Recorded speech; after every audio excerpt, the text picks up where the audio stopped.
takwimu za ofisi yetu ya takwimu za mwaka 2023, sekta ya sanaa na burudani ndio inaongoza kwa ukuaji.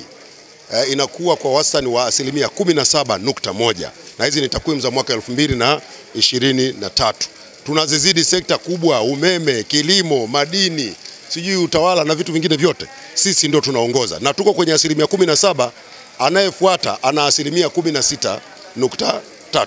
Kwa hiyo tunakwenda vizuri. Kilichobaki kwetu sisi kama sekta ya sanaa na burudani ni namna gani tunatafsiri ukuaji huu mkubwa wa uchumi kwenye kukua kwa pato la taifa. Kwenye ukokotoaji, wizara inaendelea kuzungumza na ofisi ya taifa ya takwimu kwa ajili ya kuweka vigezo vyote vinavyostahili, lakini muhimu kwenye semina hii ama kwenye warsha hii ni kuwataka wadau waone fursa hii kubwa tulionayo kama sekta ya sanaa na burudani, kujikita zaidi katika njia za kitaalamu za kuendesha sanaa. Sanaa duniani ni biashara kubwa, na wote tukiwa serious, sanaa inaweza kutuletea matokeo makubwa kuliko hata sekta zingine. Sasa serikali kwa upande wake inatengeneza mazingira. Moja ni kutoa mikopo kupitia mfuko wa sanaa na utamaduni.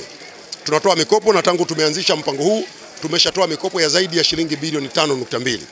Wasanii wanakopeshwa kuanzia shilingi 200,000 mpaka milioni 100. Tunawapatia mikopo hii ili waende wakafanye uwekezaji kwenye sanaa yao, watengeneze kazi bora, waweze kushindana kimataifa. Lakini katika kipindi ambacho tumeanza kufuatia kwa karibu takwimu hizi na serikali kutoa mikopo hii, tumeona mchango mkubwa katika kuzalisha ajira. Mikopo hii peke yake imezalisha zaidi ya ajira 497,000. Tumewafikishia mikopo wasanii zaidi ya 350 na kitu. Kazi za sanaa nyingi zimefanyika. Kwa hiyo nadhani ni wakati mwafaka tujikite zaidi katika kuwekeza kwenye sanaa. Wasanii wetu wawe serious, na upande wa serikali tutaendelea kuwekeza. Hiyo nimezungumza ni kwenye sanaa, lakini kwenye michezo ambayo ni sehemu ya burudani na kwenye uwekezaji mkubwa unafanyika. Mheshimiwa Rais Dr. Samia Suluhu Hassan kuelekea AFCON anafanya uwekezaji kwenye miundombinu ya michezo wa zaidi ya shilingi trilioni 1. Haijawahi kutokea hata kwa nusu yake, hata kwa robo yake tangu hii nchi izaliwe. Kwa hiyo kwa upande wa serikali utayari upo tayari. Sasa ni wadau kutumia fursa ambazo serikali inazitengeneza kuzigeuza kuwa biashara na uwezeshaji kwao ili waweze kuzalisha zaidi. Mheshimiwa, pia imeonekana katika michezo kwa mfano. Kwa michezo pale Dimba la Benjamin Mkapa tayari tumeona viti vinakaribia kumalizika, kwa maana kasi imeendelea. Hili swala watu wanapenda kufahamu itaweza kumalizika lini kwa ajili ya viti vyote, na tunaona kuna taswira ya bendera kama inakuja bendera. Ufungaji wa viti uwanja wa Benjamin Mkapa ni sehemu ya programu ya mkandarasi ya ujenzi wa uwanja, na ufungaji wa viti ilikuwa ni zoezi la mwisho kabisa la kumalizia, sababu ukarabati kwa ujumla wake umefika 80%. Sasa hivi mkandarasi anafunga viti, ameleta viti 40,000, vinakuja kwa makundi kwa sababu huwezi kuvileta vyote kwa mara moja, utakosa pa kuviweka. Vinakuja kwa makundi, kwa hivyo vimekuja 40,000, bado 22,000. Ameanza kufunga, mpaka leo alikuwa ameshafunga viti takriban 20,000 na kazi inaendelea. Tumeamua rangi za viti ziakisi rangi za bendera yetu ya taifa.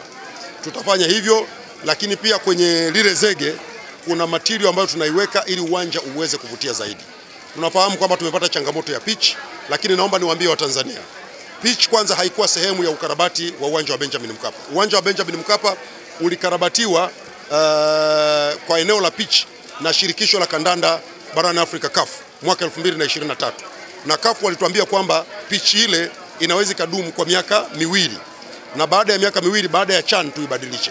Sasa CHAN ilipangwa mwaka jana mwezi wa 9, ikahamishwa mwezi wa 2 mwaka huu 2025, na sasa imepelekwa mwezi wa 8. Muda umeongezeka. Sasa mechi ya Simba na Almasri, pitch imeonekana kupoteza uwezo wake wa kuondoa maji kwa haraka. Na ni kuondoa kwa haraka, sio kwamba hayaondoki kabisa, kwa haraka. Kwa hiyo hivi ninavyoongea, wataalamu tumewaleta, wametoka Uturuki, wameungana na wataalamu wetu tuliokuwa nao kwa ajili ya kutatua hilo changamoto kwa muda mfupi, ili uwanja uweze kutumika kwa mashindano yaliyoko mbele yetu kwa mechi za kimataifa mpaka mwezi wa 8. Baada ya CHAN tutafanya ukarabati mkubwa wa pitch. Tutaondoa tabaka lote la juu, wazungu wanasema subbase. Subbase ile yote tunaitoa, tabaka lote la juu tutaweka tabaka jingine na tutapanda nyasi mpya. Kwa hiyo pitch tutatengeneza matengenezo makubwa mwezi wa 8 baada ya CHAN, lakini kwa sasa hivi tutafanya matengenezo ya kuwezesha uwanja kutumika ili usiendelee kutuhamisha, uweze kuendelea kutumika.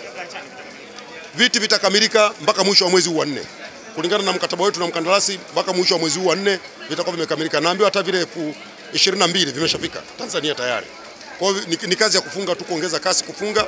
Ni hizi mvua tu kidogo zinatuletea shida, lakini kama sio mvua pengine leo tungekuwa tumeshafika hata viti 25,000 30.